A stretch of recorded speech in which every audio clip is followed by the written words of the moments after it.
Assalamualaikum warahmatullahi wabarakatuh. Halo, selamat pagi sahabat Jawa Timur. Kembali saya Ilham Diantam menemani Anda. Kali ini Jumat 9 Juli 2021. Apa kabar Anda? Semoga sehat ya.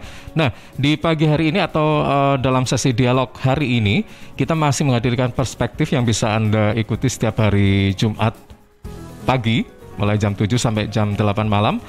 Dan masih bersama dengan Cak Parto, Bapak Suparto Wijoyo, seorang pakar di bidang riset, pengabdian masyarakat, digitalisasi, dan internasionalisasi. Dan pagi hari ini kita ngobrol tentang belajar ketahanan ekonomi ala pesantren di saat pandemi. Tentunya menghadirkan narasumber yang hebat-hebat begitu ya. Ada Bapak M. Govirin, SPD MPD, Sekretaris OPOP, dan juga Bapak Profesor Rudi Purwono, Wakil Direktur 1 Sekolah Pasca Sarjana UNER. Langsung saja kita sapa. Assalamualaikum warahmatullahi wabarakatuh. Selamat pagi, Cak Parto. Waalaikumsalam, Cak Ilham. Ojo ate Pak Kat mau. Oh iya. Aku bingung aku. Ini edisi kedua selalu panggil Pak saya. Iya iya. Belum terbiasa ya. Apa kabar Cak Parto? Alhamdulillah, Mas Ilham. Nah, yo pokoknya saya tetap alhamdulillah meskipun kondisi kurang fit dulu ya, tetap pokoknya siaran ini langsung sehat.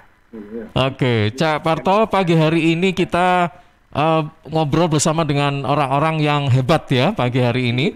Ada Pak M. Govirin, SPD MPD selaku Sekretaris OPOP.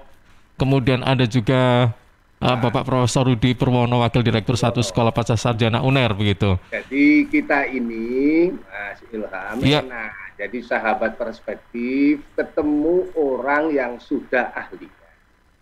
Satu ahli pesantren, satu ahli ekonomi. Maka kita nanti nonton aku Mas.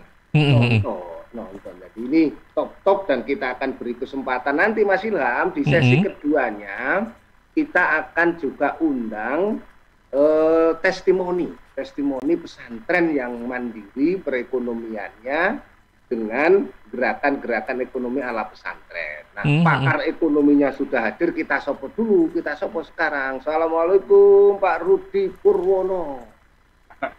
Waalaikumsalam warahmatullahi wabarakatuh, Cak Parto. Gimana ini di hari Jumat yang luar biasa ini, yang penuh barokah ini? Iya, nek jenengan pakai kupluk ngono, koyo pantese dadi pengurus PWN ku Jawa Timur. Takokno Gus Govirin gak percaya iki koyoke pantese iki. Dan jarang ngero pakai kopiah ini. Ternyata ahli ekonomi UNER ini juga santri. Cak Parto, ya. Mohon izin saya juga menyapa ini Gus Govirin ini. Assalamualaikum Gus. Waalaikumsalam warahmatullahi wabarakatuh. Alhamdulillah sami sehat sedaya nggih. Amin. Alhamdulillah. Jadi Gus Govirin kalau sudah ada posternya itu ada Bu Gubernur, sudah aman ini sudah aman. Mirip ya. Sudah aman. Jadi Mas Ilham, ya. Nanti bagaimana dunia pesantren dalam situasi pandemi ini tetap terus-menerus bergeliat dalam konteks ekonominya, biar Gus Govirin yang cerita, terus dilanjut bagaimana perekonomian tetap bangkit dari pesantren, dan apa saja yang mengakibatkan pesantren kok bisa berdaya tahan ekonomi luar biasa, dan tentu itu wewenange Pak Rudi, karena ini pakar ekonomi. Sekarang gambaran umum tentang kondisi pesantren di saat pandemi dengan segala kreativitasnya Gus Govirin yang wajib dijelaskan. Monggo Gus. Matur nuwun Cak Prapto, Prof. Prapto yang luar biasa dan sahabat perspektif. Assalamualaikum warahmatullahi wabarakatuh. Waalaikumsalam warahmatullahi wabarakatuh. Jadi pesantren itu sudah terbiasa soro. Santri juga sudah terbiasa soro. Maka ketika pandemi terjadi, yang rata-rata semua merasakan kesengsaraannya, mau orang kaya, mau orang tidak berpunya, mau orang puasa, mau orang biasa, semua merasakan hal yang sama di saat pandemi COVID-19 terjadi. Maka pesantren juga ikut terdampak karenanya. Di sisi kesehatan pasti banyak pengasuh yang ketar-ketir, Cak Parto, yang khawatir terhadap kesehatan dari santrinya. Hal ini kemudian dilakukan berbagai ikhtiar, dan bukan hanya ikhtiar zahir, tetapi juga ikhtiar batin. Inilah yang menjadi nilai tambah, yang menjadi keistimewaan dari pesantren di Jawa Timur. Banyak kiai yang kemudian mengajak santrinya berzikir, memberi amalan tertentu dalam rangka untuk menghindarkan dari virus wabah corona. Yang kedua, bukan hanya soal kesehatan, pendidikan juga terdampak. Banyak pesantren yang ketar-ketir memasukkan santrinya ke dalam pondok karena khawatir kesehatannya. Alhamdulillah, proses pendidikan masih berlangsung dan orang tua ternyata memiliki kepercayaan yang tinggi kepada pondok pesantren, sehingga merelakan anak-anaknya untuk kembali ke pondok dengan protokol yang ketat, dan tentunya proses pendidikan bisa dilangsungkan sebagaimana mestinya. Yang ketiga, ini dampak ekonominya.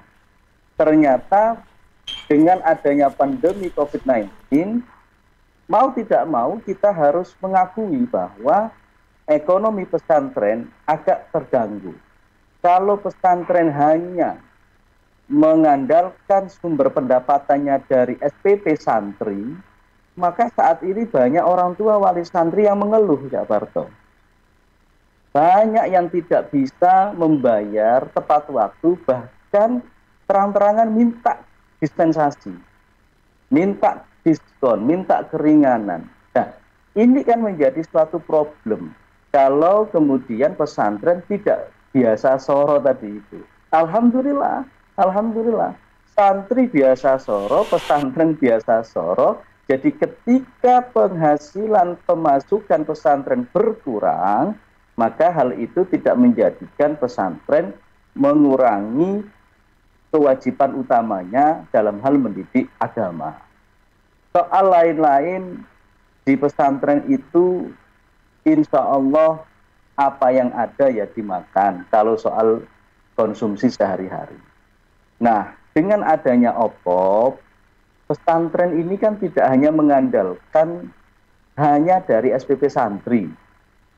Pesantren itu juga didorong untuk kreatif, menghasilkan alternatif pemasukan, bukan hanya sekedar dari SPP santri. Maka banyak kemudian pesantren yang inovatif di dalam mengelola bisnisnya. Ada yang melakukan swasembada pangan dengan cara bercocok tanam padi. Ada juga yang mengolah yang dulunya hanya dibiarkan begitu saja. Sebut saja di Probolinggo ada Yai Mutawakil dengan Pondok Genggong Zainul Hasan. Iya. Dulu yang namanya suwak, ya ada tanaman namanya suwak, itu ya dibiarkan begitu saja. Sekarang suwaknya diolah menjadi brownies dan bernilai ekonomis. Nah, ini adalah hal-hal yang banyak dilakukan oleh pesantren. Dalam hal konsumsi lauk pauk, pesantren dulu mungkin selalu beli lauk ke pasar. Sekarang pesantren budidaya ikan lele sendiri. Sehingga untuk lauk cair, bahkan tahu dan tempe juga buat sendiri. Nah, inilah ketahanan yang coba dilakukan, sehingga kita memang menyadari betapa sulitnya kondisi saat ini, dan alhamdulillah pesantren sudah bisa melakukan hal-hal seperti itu, Cak Parto. Luar biasa itu semua. Mas Ilham. Iya, Cak Parto. Sampean takon Pak Rudi, aku gak wani iki ngono atas takok kualat, mulane kudu sampean sing takok. Ya. Iya. Ini Pak Rudi sudah bersama kami berarti ya. Baik. Iya. Pak Rudi? Iya, Cak Ilham. Oke, Pak Rudi kabar baik juga ya? Alhamdulillah. Iya, Pak Rudi, saya juga ingin tahu nih, sebenarnya yang diharapkan dari adanya eh, peran santri untuk bisa dikatakan menjadi entrepreneur atau apalah begitu ya. Dengan kata lain, ini adalah tujuan yang bagus begitu. Jadi santri tidak hanya piawai di bidang agama, tapi juga di bidang ekonomi, dan tentunya dalam lini pendidikan ini juga saya yakin tidak akan diabaikan begitu ya, ketika asik apa ya mengolah pertanian, mengolah usaha dan sebagainya. Nah, saya ingin tahu peran santri, adakah peran santri dalam kepada masyarakat sekitar begitu dalam mungkin melatih atau apa begitu. Sejauh ini bagaimana? Pokoknya santri karo pertumbuhan ekonomi kok dadi top saiki iki kok tetep bertahan lho, pesantren mesti iki duwe kekuatan ekonomi. Mas Budi sing iso jawab iki. Nggih, Cak Ilham, Cak Parto. Sebenarnya tadi yang diberikan oleh Gus Khobirin terkait penjelasan ya, bagaimana peran santri, bagaimana peran pondok pesantren, baik secara mikro dan makro ini sudah lengkap. Ya. Jadi intinya bahwa kalau kita bicara tentang bagaimana santri berwirausaha, ya, bagaimana peran pondok pesantren, ya, ini sebenarnya sudah dilaksanakan, ya sudah lama ya dalam kaitan peran pondok pesantren yang awal berdiri di Indonesia. Artinya bahwa peran-peran ini sudah tidak mengagetkan. Artinya peran sebagai tempat untuk pendidikan, tempat untuk bagaimana berwirausaha itu sudah dilakukan. Namun memang dalam kaitan dunia yang sekarang ini mengarah kepada bagaimana perkembangan bisnis dan perekonomian yang unik ya, dalam artian bahwa peran dari unit-unit usaha secara mikro ini sekarang digalakkan, maka Indonesia termasuk juga Jawa Timur ini meneruskan ya langkah-langkah terdahulu ya dalam bentuk peran dari pondok pesantren, peran santri dalam pendidikan dan juga di kewirausahaan. Nah, kalau kita bicara tentang Jawa Timur ini luar biasa ya. Mungkin Jawa Timur ini adalah provinsi di Indonesia yang memiliki pondok pesantren terbanyak kali ya. Di Kesewiling ya, paling terbanyak ya, dengan jumlah santri yang luar biasa besarnya ya. Dalam kondisi ekonomi normal, pondok pesantren sudah berperan ya. Dalam kondisi pandemi, ini yang menjadi menarik. Kaitan dengan bahwa kalau kita melihat data secara makro ya, tadi menyambung permintaannya Cak Parto tadi ya, kita bicara ekonomi secara makro, maka memang persoalan ekonomi baik itu global ya di setiap negara maupun Indonesia secara nasional maupun Jawa Timur adalah bagaimana mendorong peran dari konsumsi rumah tangga ya, rumah tangga. Artinya bahwa consumption ini menjadi persoalan yang sangat menarik karena adanya penerapan ya, pembatasan ya, adanya social distancing, ya, technical distancing, sehingga persoalan konsumsi ini menjadi persoalan yang sangat serius seiring dengan menurunnya daya beli masyarakat karena adanya persoalan PHK, persoalan turunnya income dan sebagainya. Yang kedua juga persoalan dalam masalah produksi, ya karena masalah tadi penerapan masalah social distancing, technical distancing, sehingga aspek produksi juga terkendala, juga karena aspek permintaan dari produk-produk tersebut. Nah ini ternyata di pondok pesantren masih bisa bertahan, meskipun tadi Gus Khobirin yang secara mikro menjelaskan bahwa orang tua dari santri juga terdampak ya, sehingga santri-santri juga banyak yang secara kemampuan untuk bisa bertahan dalam konteks konsumsi di pondok pesantren, sehingga pondok pesantrennya itu juga harus terlibat ya, membantu. Namun demikian kita lihat bahwa pondok pesantren dengan jumlah santri yang luar biasa besarnya dan juga dengan jumlah alumni yang luar biasa besarnya, ternyata bisa membangun suatu ekosistem bisnis yang luar biasa. Ya, artinya bahwa daya beli di lingkungan unit terkecil di pondok pesantren itu bisa terjaga, yang selama ini menjadi persoalan penting pada saat di pandemi. Jadi kalau kita bicara daya beli memang turun, namun masih bisa eksis karena dengan jumlah konsumen minimal ya di internal pondok pesantren itu dari para santri. Kemudian juga yang paling menarik, persoalan pada saat pandemi ini masalah supply chain, ya, persoalan bagaimana bahan baku, ya, persoalan bagaimana terkait dengan mungkin proses produksi, ya, bagaimana proses juga terkait dengan pemasaran produk. Nah, dengan alumni yang luar biasa ini, mungkin pondok pesantren nanti Gus Gobir bisa menjelaskan bagaimana peran dari alumni ya membangun supply chain. Jadi kalau kita bicara ini, Cak Ilham, Cak Parto, intinya bahwa secara makro sebenarnya pondok pesantren dengan para santri, para ulama di sana, inilah yang berperan dalam menjaga keberadaan ekonomi supaya tetap bisa terjaga dan supaya dalam kondisi tahun 2021 ini bisa pulih lebih cepat. Karena tahun 2020 kita kan semuanya kontraksi ya, baik global ya, setiap semua negara, nasional ya, dan semua provinsi termasuk Jawa Timur. Namun Jawa Timur tahun 2021 triwulan 1 lebih cepat ya pemulihannya, sehingga kita harapkan 2021 di triwulan kedua, 3, 4 posisinya lebih baik dengan adanya peran dari pondok pesantren dengan santri-santri dan para kiainya. Demikian Cak Parto, Cak Ilham. Dulu itu pesantren tak dijarno glondong wis melaku memang ya. Dulu kayak gitu tak Gus Govirin ya. Memang terus sekarang pemerintah punya keberpihakan, peduli mulai dari undang-undang pesantren sampai perda pesantren di Jawa Timur. Jadi pesantren dapat perhatian oleh pemerintah. Tapi dulu itu di jalan PW wis gelundung melaku gak pakai disubsidi, maka tadi soroi kayak biyen, tapi mudah-mudahan ke depan karek panen nih. Alhamdulillah, ya, alhamdulillah. Itu ya Gus, kreativitas yang sudah dikembangkan. Kalau di OPOP itu produknya apa saja itu Gus?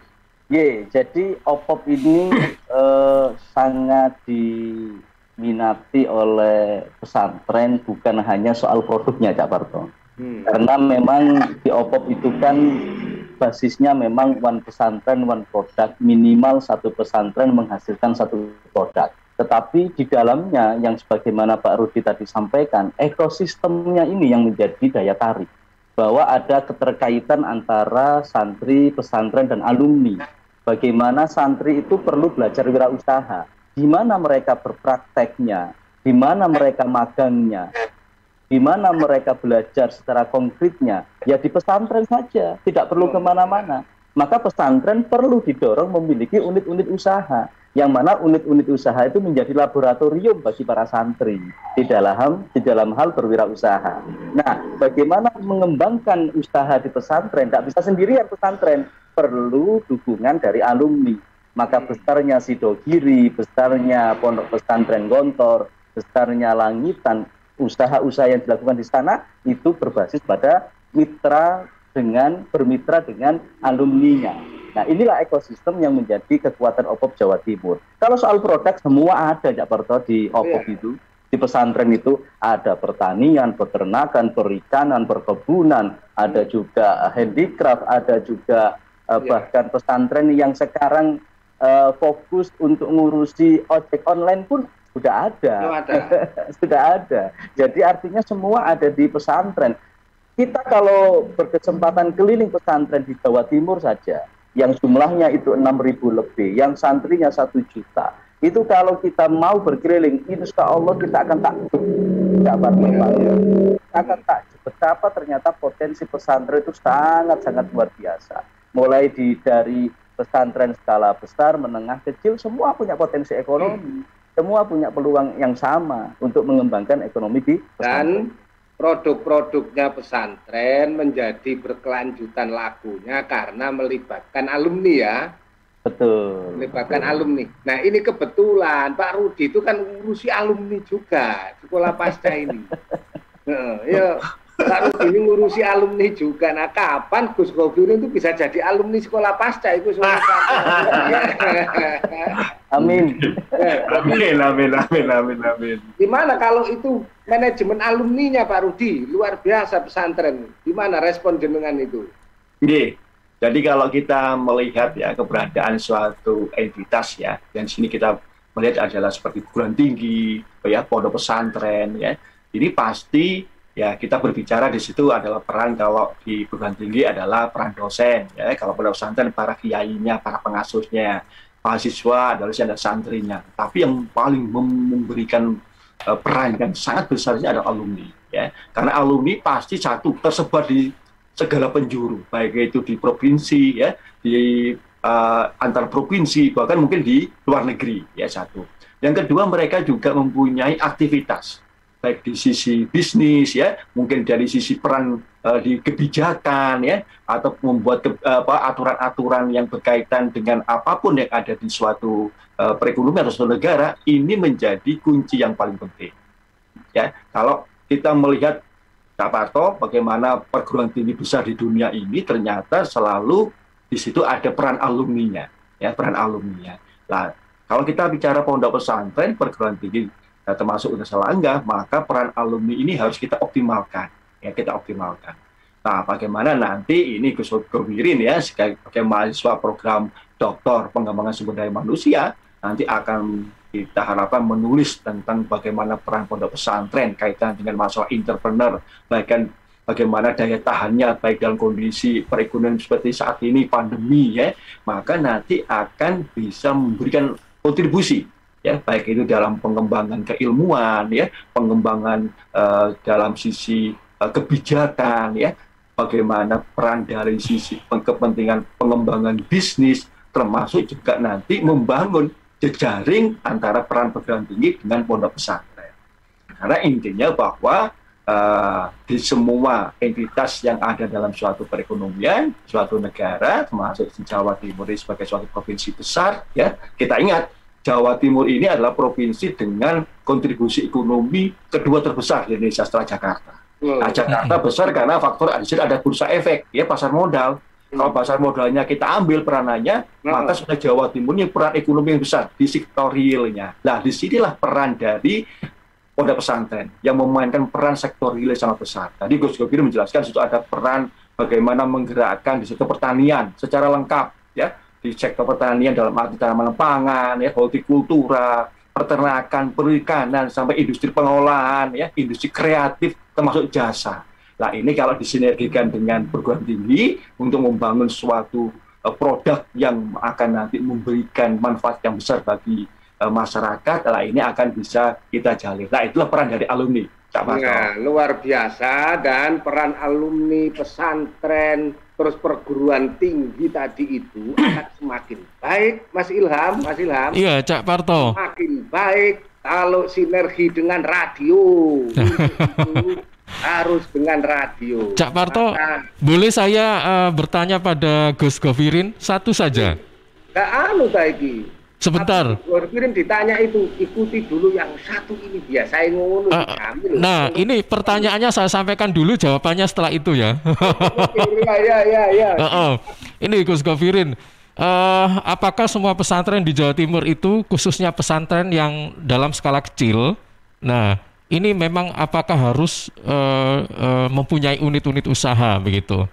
Karena seolah-olah seakan-akan pesantren ini memang dicetak atau didorong jadi produsen atau bagaimana begitu.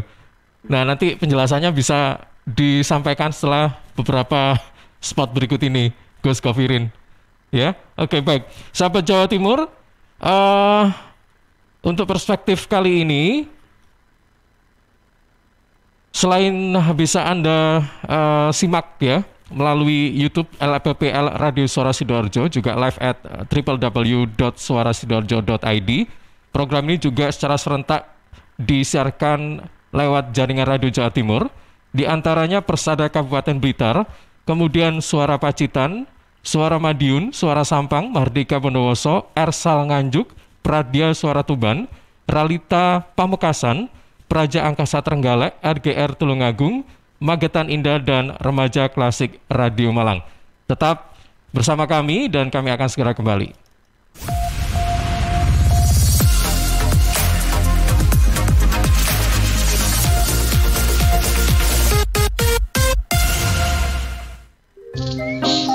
Lihat nih Jeng, Cheers punya kemasan baru 230 ml.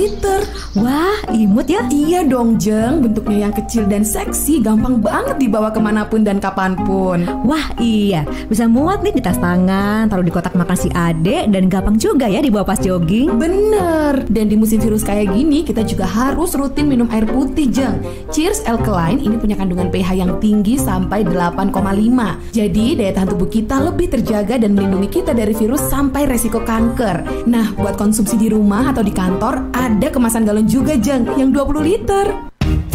Untuk pemesanan area Surabaya, hubungi kami di telepon 0807 124 3377 atau WhatsApp ke 0877 77 24 3377. Bagi Anda yang ingin bergabung menjadi partner Cheese, bisa hubungi 031 84 95 888. Anda di rumah aja ya, biar kami yang antar.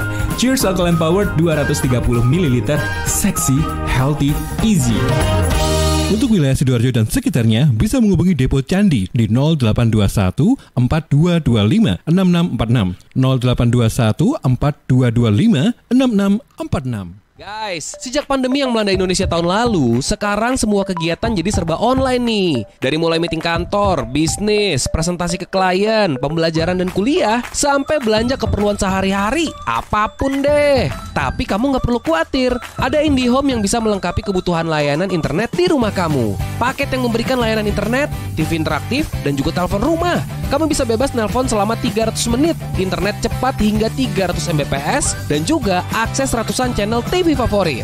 Selain itu, kalian juga berkesempatan mendapatkan benefit tambahan lainnya. Ayo, segera cek di website www.indihome.co.id atau install aplikasi My IndiHome di App Store atau Play Store. Mendukung setiap langkah bebas karyamu, IndiHome, aktivitas tanpa batas. Wujudkan bersama IndiHome.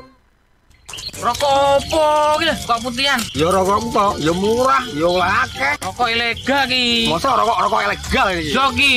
Lah awakmu kok roh nek iki rokok ilegal? Rokok ilegal iki gak nek pita cukene. Samen paling roe bandro kuwi lho. Rokoke kudu enek merek karo nama perusahaane sing terdaftar ndek bea cukai. Lokasi pembuatane ndek kene ya gak enek. Terus ndek kene rokok ilegal iki gak enek gambar karo peringatane teko pemerintah. Berarti rokok ilegal gak resmi no? Aduh ya mesti to Lemul. Rokok ilegal merugikan negara. Mergo ora bayar cukai sing digembangun negara. Walah cucu, sepenting wong-wong gak roh.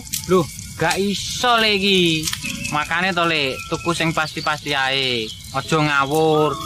Laporkan peredaran rokok ilegal ke kantor Bea Cukai terdekat atau hubungi nomor 1.500-225 1.500-225. Iklan layanan masyarakat ini dipersembahkan Bea Cukai Sidoarjo. Ayo, ngewangi Bea Cukai, berantas rokok ilegal. Bea Cukai Sidoarjo, fokus mengawasi, tulus melayani. PT Inet Global sejak tahun 2005 bergerak di bidang ICT, Information and Communication Technology, Internet Service Provider atau ISP, web hosting dan domain, fiber optic system dan satelit atau VSAT, memberikan layanan jasa koneksi internet ke seluruh dunia dengan kecepatan tinggi dan harga yang kompetitif. Juga memberikan solusi dan jasa konsultasi pendistribusian koneksi internet, menyediakan solusi ICT yang komprehensif, terpadu dan disesuaikan bagi pengguna yang mencakup data infrastruktur, managed service, cloud computing, IT services, serta layanan digital yang fokus untuk memanfaatkan peluang yang mendukung dan menambah nilai pada bisnis utama tiap customer. Untuk layanan dan servis Inet, hubungi kantor pusat Jalan Kuningan Barat nomor 8 Jakarta. Telepon 021 299 66900. Kantor Surabaya, Intiland Tower lantai 11, Jalan Panglima Sudirman 101 sampai 103 Surabaya. Telepon 031 535 3955. 031 535 3955. Inet Globalindo, the best service for great solution. Tisu, masker, hand sanitizer, apa lagi ya? Situ mau kerja atau mau camping sih? Kayak mau naik gunung aja. Hello, selama ini kemana aja? Ini yang perlu disiapin buat adaptasi kebiasaan baru alias new normal. Sekarang ini kita kudu dan harus terbiasa dengan kebiasaan hidup sehat, bersih, sesuai protokol kesehatan. Saat ini kita dalam perubahan pola hidup dalam situasi pandemi COVID-19. Jadi kita perlu melaksanakan adaptasi kebiasaan baru atau protokol kesehatan dalam kegiatan sehari-hari. Jangan lupa pakai masker, tetap jaga jarak, sering cuci tangan pakai sabun dengan air mengalir. Sediakan hand sanitizer kemana-mana. Kalau flu, di rumah saja. Nggak perlu bersalaman, say hello saja. Kalau nyampe di rumah, langsung mandi. Gunakan uang elektronik. Kalau naik kendaraan umum, jaga jarak. Balita atau lansia di rumah saja. Ayo menuju new normal dengan melaksanakan protokol kesehatan dan menerapkan adaptasi kebiasaan baru. Hei, udah jam berapa nih? Kebiasaan telat juga masuk new normal ya?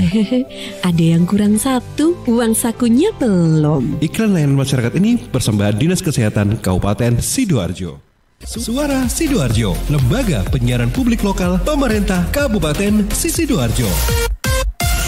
Sahabat, seiring bertambahnya usia, tubuh mulai bersifat asam atau asid sehingga mudah terserang penyakit. Segera perbaiki pola makan dan perbanyak asupan alkaline seperti sayur, buah, dan Cheers Alkaline Powered.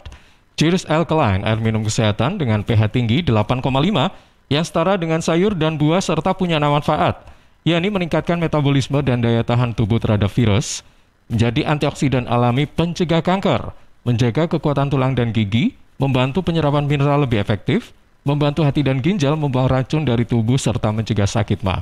Info lengkap Cheers hubungi Sutrisno 0821 4225 6646. Sekali lagi 0821 4225 6646.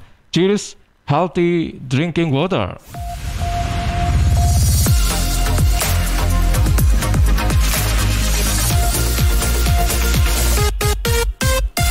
Ya, sahabat Jawa Timur, masih bersama Cak Parto dalam perspektif obrolan pagi yang lugas, cerdas, dengan sudut pandang yang luas. Dengan narsum kita pada pagi hari ini ada Gus Govirin dan Bapak Rudi Purwono. Ya, Cak Parto. Cak Parto masih bersama saya? Oh iya. Oke. Cak Parto. Saya jangan ditinggalkan, Cak Parto.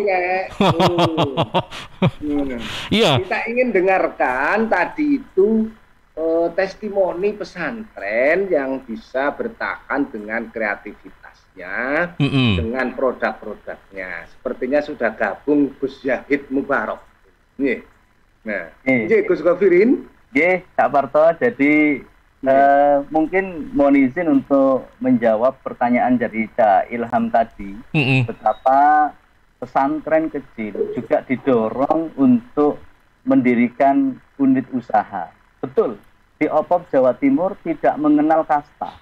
Tidak mengenal kasta bahwa hanya pesantren besar saja yang boleh ikut OPOP, hanya pesantren besar saja yang berkesempatan untuk mendirikan usaha. Tidak. Kami memandang semua pesantren memiliki kesempatan dan peluang yang sama untuk mandiri secara ekonomi melalui pemberdayaan UMKM berbasis pesantren. Bagaimana cara memberdayakannya? Tentu sebagaimana tadi saya sampaikan, kita bangun ekosistemnya. Ada santripreneur, ada pesantrenpreneur, ada sosiopreneur. Ketiga-tiganya ini menjadi kekuatan ekonomi di sebuah pesantren.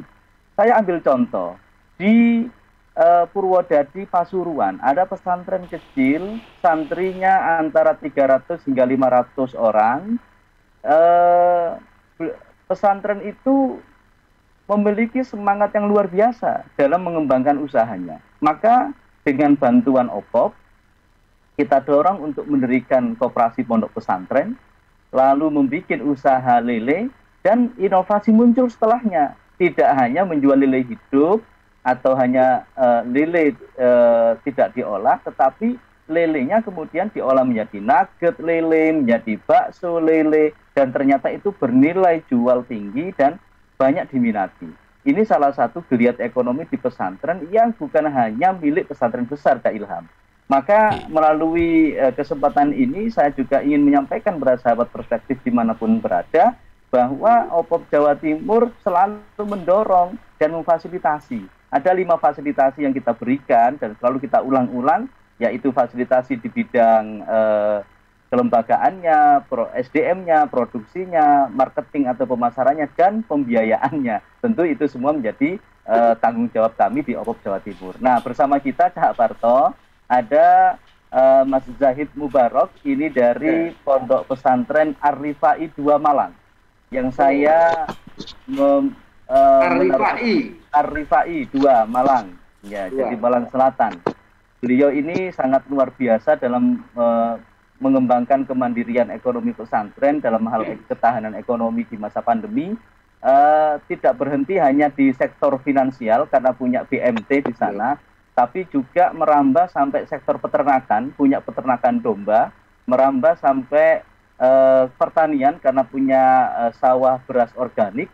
Karena sebelumnya Cak Barto, Ar-Rifai itu yang besar selain dari bidang BMT-nya, itu pariwisatanya, punya transportasi bis, dan itu sebelum pandemi laris, begitu pandemi bisnya parkir terus Cak Barto.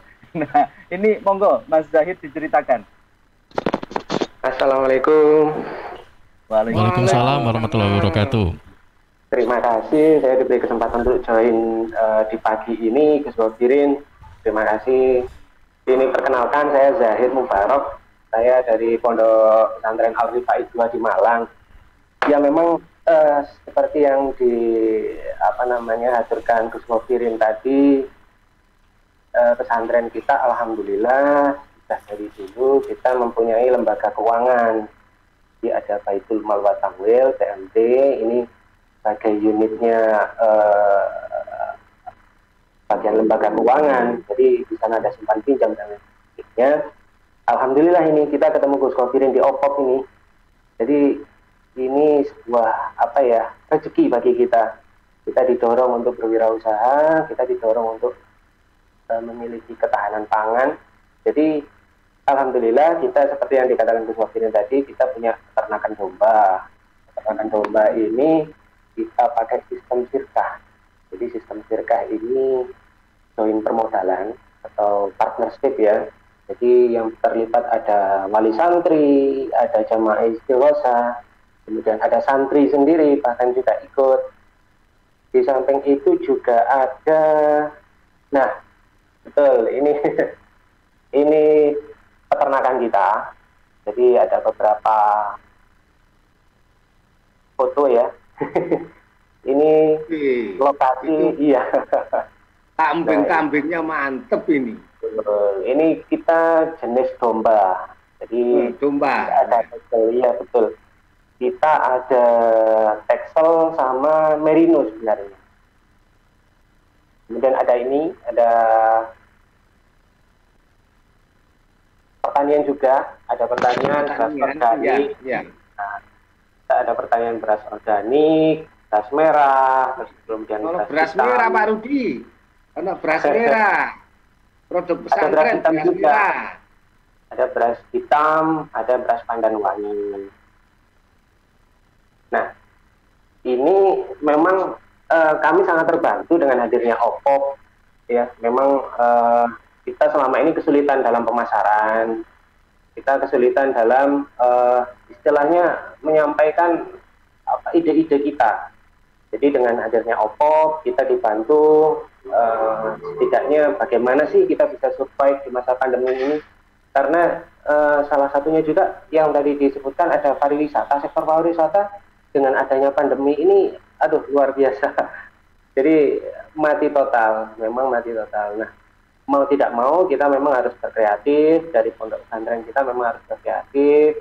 Kita mulai masuk di peternakan dan pertanian gitu. Nah, melihat kreativitas yang kayak begini ini, Pak Rudi loh. Pesantrennya Gus Zahid koyok ngono beras merah loh, beras merah konsumsi jenengan yang konsumsi loh ya, coba kreativitas biasa domba sampai urusan pangan komplit itu ternyata di Gus Zahid ini. Nah, kalau pesantren semuanya begini, perekonomian Indonesia selesai sebenarnya ya Pak Rudi ya. Gimana kira-kira sumbangsinya untuk perekonomian nasional? Jadi Cak Parto pada saat pandemi sekarang ini ya, sektor produksi yang memang menjadi backbone ya, menjadi backbone dalam upaya kita masih memperkuat ya kondisi saat ini dan juga menjaga ketahanan terutama ketahanan pangan adalah yaitu produksi sektor pertanian. Ya. Jadi saya mengapresiasi ini langkah-langkah dari pondok pesantren yang dikelola secara profesional melalui pengembangan sektor pertanian. Jadi memang melalui pengembangan sektor pertanian tanaman pangan, ya, apalagi ini sudah meningkatkan produksi dari sisi beras, ya, yang secara normal yang biasa menjadi beras yang berkualitas baik dan dibutuhkan masyarakat, terutama masyarakat kelas menengah, terutama bagi mereka yang membutuhkan, ya, asupan gizi yang secara secara khusus, ya, terkait dengan beras merah, beras hitam, luar biasa nih, kita mengapresiasi. Kemudian juga kebutuhan akan gizi protein, ya. Di sini pondok pesantren melihat potensi yang lebih besar kebutuhan akan daging nasional. Jadi kebutuhan daging nasional ini luar biasa. Seiring, ya meskipun ini pandemi, daya beli turun, ya, tapi tetap masih ada daya beli tinggi di kebutuhan akan daging. Baik itu daging sapi, daging domba, daging ayam. Lah inilah peran dari pondok pesantren, apalagi dikoordinasi oleh OPOP, ya, Provinsi Jawa Timur, untuk mendorong kebutuhan kemampuan peningkatan produksi. Nah, ini kita mengapresiasi langkah dari Ibu Khofifah dan Mas Emil dalam rangka mengoptimalkan peran produksi melalui pondok pesantren. Karena di sana ilmunya ada di sana, ilmu agama ada, ilmu usaha ada.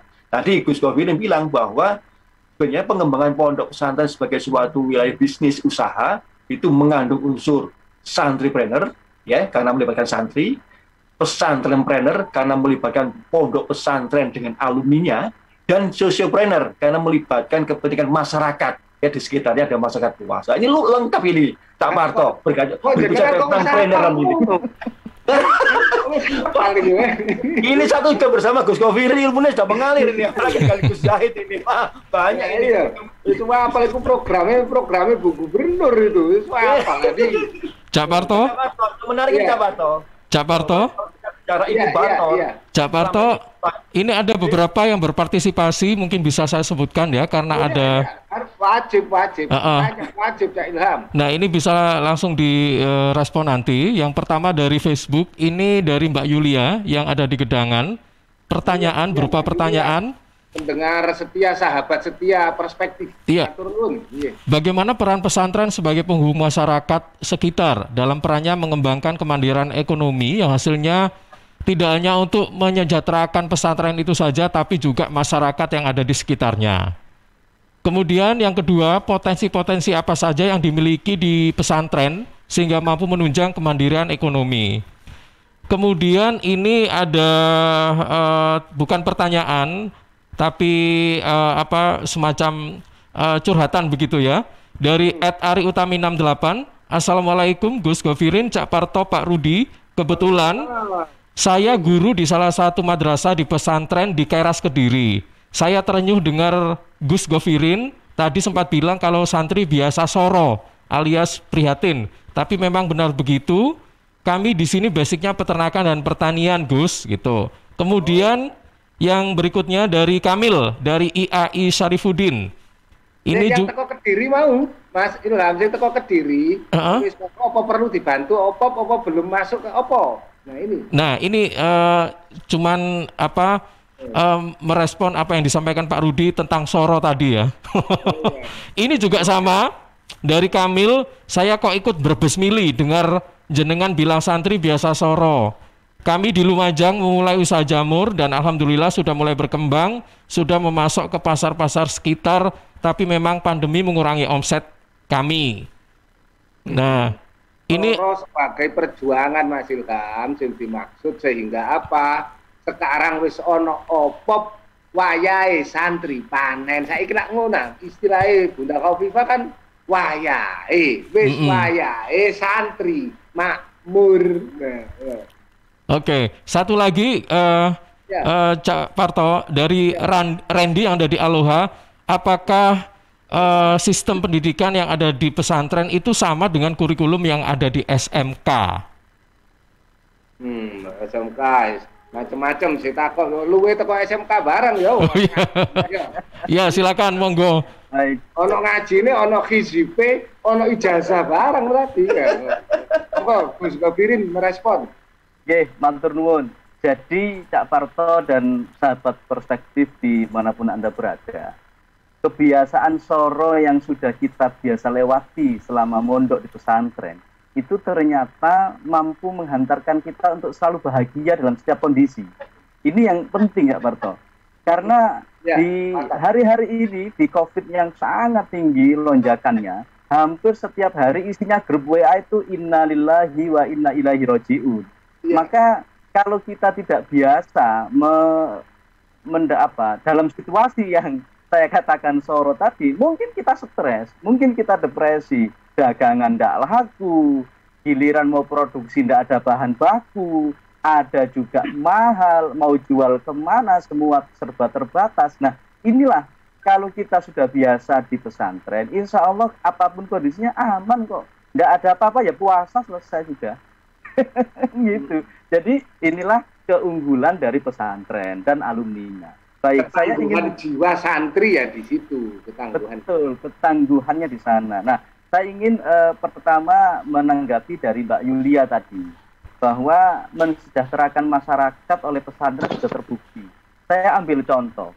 Dulu, kira-kira tahun 2019 akhir dan 2020 awal, ada pesantren di lereng Gunung Argopuro, namanya pesantren Ihya'us Sunnah. Itu awalnya mulai menopang ekonomi Jember. Mulai menopang ekonomi pesantrennya dengan mencoba-coba mengolah biji kopi. Jadi kopi diolah, dijual dengan dua varian. Kopi jantan, yaitu kopi lanang itu, Cak Parto, sama kopi rempah. Nah, satu bulan hanya beromsetkan 6 kilo. Tidak apa-apa sudah. Yang penting dimulai. Lalu kenal OPOP, terfasilitasilah halalnya, terfasilitasilah mereknya, terfasilitasilah pemasarannya. Sekarang yang asalnya 6 kilo per bulan itu sekarang menjadi 2 ton per hari, Cak Parto. Nah, ini kemudian dari 6 kilo. Dari 6 kilo. Nah, lalu apa dampak bagi masyarakat? Satu, petani kopi di lereng Argopuro, semua hasil pertaniannya dibeli dengan harga 3.000 lebih mahal dari tengkulak lainnya. Yang kedua, ibu-ibu yang nganggur direkrut untuk menjadi karyawan di pabrik kopinya pesantren ini. Karena memang permintaannya sudah bukan lagi hanya di Jawa Timur dan di Jawa, tapi sudah di Nusantara. Kopi Bikla namanya. Bikla itu diilhami dari saat dia mondok di Ibrahimi, di Pondok Pesantren Salafiyah Sukorjo Situbondo. Bikla Barokah Ibrahimi Kopi Lereng Gunung Argopuro. Dinamakan Bikla. Disingkat Bikla. Nah, seperti itu. Jadi insya Allah kalau Mas Zahid di Arifai 2 berbisnis domba, ini kan masih dimulai dari pesantrennya dengan melibatkan wali santrinya, Cak Parto. Wali santri kan juga masyarakat. Caranya tadi caranya adalah crowdfunding. Jadi 1 ekor atau 1 pasang itu butuh modal berapa? Ditawarkan ke masyarakat. Ayo, siapa masyarakat yang ingin join dengan modal sekian, jangka waktu sekian bulan, nanti domba dijual, hasilnya sekian, maka bagi hasilnya ke masyarakat sekian. Nah, itu salah satu. Dan nanti juga Idul Adha nggak beli domba ke lain-lain kecuali beli dombanya di pesantren Arifai. Betul, begitu, Cak Parto. Nah, jadi Mbak Yulia, banyak hal yang bisa dikerjakan bersama-sama. Taruhlah misalnya di sektor pertanian juga sama, di sektor peternakan juga sama. Masyarakat harus terlibat di dalam proses pemberdayaan ekonomi di pesantren. Saya yakin kok Mas Zahid yang sudah sukses nantinya akan merambah ke masyarakat sekitarnya di Malang Selatan sana. Akan ditawarkan kepada masyarakat. Bukan lagi menawarkan begini, siapa yang punya modal, ayo join dengan saya. Bukan begitu, tapi siapa yang mau beternak domba. Ini saya kasih bibit 2 ekor sepasang suami istri domba, misalnya begitu. Nah, silakan diberdayakan, dilatih, kemudian nanti hasilnya akan dijualkan oleh pesantren. Nah, ini domba suami istri wis ono buku nikah barang misalnya ya. Urusan dombae gimana itu Gus Zahid? Gimana skema itu? Amin. Kita memang berpikiran ke arah sana nggih. Jadi minta doanya semuanya memang kita memang ke arahnya nanti nggak hanya ketahanan pangan di pondok aja, tapi kita juga bermanfaat untuk alumni, untuk masyarakat sekitar, dan kemudian juga untuk santrinya itu sendiri yang pasti. Dan Pak Rudi, luar biasanya gini, pesantren ini produknya mesti laku. Mereka apa? Dituku santrine, dituku wali santrine. Ono domba, ono beras, ono opo, keluarga besar itu tadi. Saya yakin tuku beras ya ning Gus Zahid. Domba kok kurban ya Gus Zahid.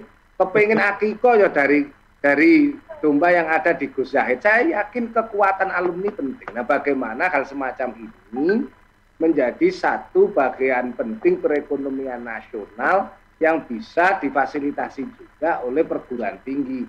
Acara iki sampai tugasnya sampai nutup, coba Pak Rudi. Sampai nutup ini, ya, monggo. Iya. Oke, jadi Cak Parto di sini, alhamdulillah kita mendapatkan narasumber luar biasa ini ya, Gus Govirin dari OPOP Provinsi Jawa Timur, provinsi satu-satunya di Indonesia yang melihat potensi besar ya, yang sejak dahulu ada dalam bagaimana mengelola pengembangan ilmu keagamaan dan ilmu kewirausahaan yang sekarang ini diformalkan secara khusus melalui programnya Bu Gubernur Ibu Khofifah dengan mengoptimalkan peran dari pondok pesantren ya. Dan juga di sini kita juga mendapatkan narasumber yang luar biasa, Gus Zahid, yang menceritakan bagaimana memperkuat ya potensi agriculture di Indonesia yang merupakan backbone-nya ya perekonomian Indonesia, yang dimana di situ juga banyak kepentingan masyarakat, baik itu masyarakat sebagai tenaga kerja maupun masyarakat sebagai konsumen ya dari kebutuhan sektor pertanian, yaitu dari pengembangan sektor pertanian, kebutuhan pangan tadi ada beras merah, beras hitam ya, kemudian juga kebutuhan akan daging yaitu pengembangan domba. Nah, kemudian menjadi menarik adalah bagaimana paparan Gus Govirin tadi, bagaimana OPOP itu tidak berbicara masalah produksi, tapi bagaimana mengembangkan ya, mengajak masyarakat sebagai bagian yang nanti ikut terlibat dalam proses kesejahteraan yang pondok pesantren ini berwirausaha, yaitu dengan menawarkan bagaimana dengan adanya crowdfunding dan sebagainya. Inilah suatu potensi yang sekarang ini juga menjadi program besarnya Presiden Joko Widodo ya, dengan Wakil Presiden yang luar biasa, yang mempunyai kemampuan keagamaan di bidang pengembangan ilmu kepentingan umat, yang kemudian secara khusus juga di Jawa Timur ini dengan programnya OPO dari Bu Khofifah. Maka sebenarnya mari kita sinergikan ya antara pondok pesantren yang mempunyai potensi yang luar biasa dengan santri yang besar, dengan alumni yang luar biasa, perguruan tinggi juga mempunyai mahasiswa dan juga alumni yang luar biasa, dan juga kepentingan melalui stakeholder. Jadi di sini adalah pemerintah, pusat, provinsi, kabupaten, kota, dan juga para entrepreneur lainnya untuk bersama-sama ya membangun ekosistem bisnis yang berbasis pondok pesantren yang benar-benar teruji kemampuannya. Tadi Gus Govirin soro ya, penuh dengan tirakat ya. Jadi kalau misalnya bicara tentang kalau misalnya ada kondisi krisis ya atau pandemi, bisa orang bicara tentang sense of crisis ya, sense of pandemic, maka sebenarnya di pondok pesantren sudah bicara tentang sense of tirakat sejak dahulu kala gitu ya, sense of soro ya. Artinya bahwa kondisi ini sesuatu yang memang bisa terjadi. Kalau dalam ekonomi makro disebut dengan siklus bisnis. Tapi sekarang siklus bisnisnya diiringi dengan adanya faktor pandemi penyakit. Nah, itulah sebenarnya kondisi baik itu kondisi normal, kondisi puncak atau kondisi krisis, sebenarnya kita harus sudah siap. Itulah yang kita harus belajar dari pondok pesantren. Hingga Cak Parto intinya adalah mari kita bersama-sama dalam kondisi apapun mulai tahun 2000 saja ini memperkuat semua sinergi stakeholder di Indonesia, dari pemerintah, kemudian pondok pesantren, perguruan tinggi, entrepreneur, wirausahawan, dan sebagainya untuk membangun kekuatan Indonesia supaya pulih dari krisis, terutama dari kondisi pandemi yang luar biasa. Demikian Cak Parto. Matur nuwun, sinergitas disambung melalui suara Sidoarjo dan tim. Wah, ayo bersama IGAPPL Jawa Timur. Dan sebagai penutup Gus Govirin nutup sekaligus menjawab dari Ari Utami Kediri, Kamil Lumajang, Randy Aloha. Sekalian Gus, monggo. Matur nuwun, Cak Parto. Baik, singkat saja saya ingin merangkum pertanyaan dari Ari Utami Kediri dan Kamil Lumajang tentang peternakan, pertanian dan juga budaya jamur. Jadi monggo saja nanti dengan Oppo panjenengan bergabung bisa kontak saya, nomor HP saya insya Allah ada di studio Suara Sidoarjo. Nanti silakan disimpan dan dijapri karena semuanya itu masuk dalam cakupan pembinaan yang dilakukan oleh Oppo Jawa Timur. Sepanjang panjenengan adalah insan pesantren, insya Allah bisa bergabung dengan Oppo Jawa Timur. Kemudian untuk sistem SMK apakah sama dengan pesantren? Saya kira sekarang di pesantren banyak sekali kegiatan tambahan yang mengarah kepada keterampilan.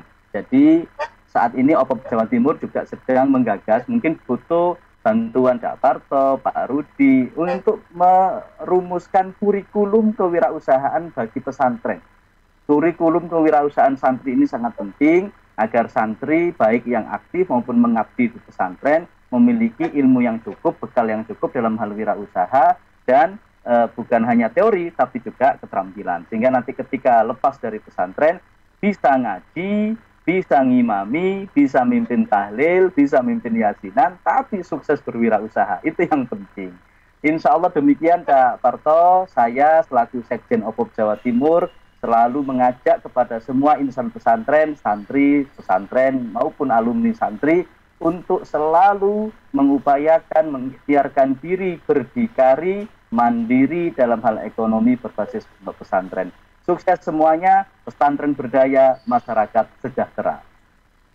Wah, pesantren berdaya, masyarakat sejahtera, Mas Ilham, Mbak Yulia. Ini pesantren ini berdaya, masyarakat sejahtera. Kono ceritane pesantren enak dhewe. Pesantren jelas ngekei masyarakat sekitar. Mbak Ari Utami Kediri, peternakan dan pertanian bisa niru apa yang dikembangkan oleh Gus Zahid ya.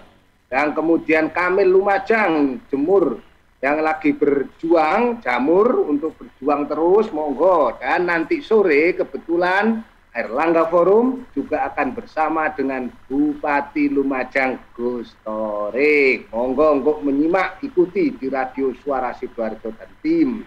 Mas Randy Aloha, apakah sistemnya sama dengan SMK? Tambah, karena pesantren jelas iso ngaji rek, ngono ya. Iso tambah oleh ijazah barang, ya oleh ijazah, iso istighosahan, tambah komplit paketnya di pesantren. Matur nuwun, sampai jumpa di perspektif Jumat depan. Baik. Terima kasih. Assalamualaikum warahmatullahi wabarakatuh. Waalaikumsalam warahmatullahi wabarakatuh. Sahabat Jawa Timur, baru saja Anda simak perspektif bersama dengan M. Govirin SPD MPD atau Gus Govirin selaku Sekjen Oppo Jatim, juga Bapak Profesor Rodi Purwono, Wakil Direktur 1 Sekolah Pasca Sarjana UNER, dan Suparto Wijoyo atau Cak Parto, pakar di bidang riset pengabdian masyarakat dan juga digitalisasi dan internasionalisasi. Terima kasih untuk Anda, semoga bermanfaat, dan kami juga mengucapkan terima kasih pada Persada Kabupaten Blitar, beberapa jaringan Radio Jawa Timur ya, Persada Kabupaten Blitar, kemudian Suara Pacitan, Suara Madiun, Suara Sampang, Mardika Bondowoso, R. Sal Nganjuk, Pradia Suara Tuban, Ralita Pamekasan, Praja Angkasa Trenggalek, RGR Tulungagung, Magetan Indah, dan Remaja Klasik Radio Malang.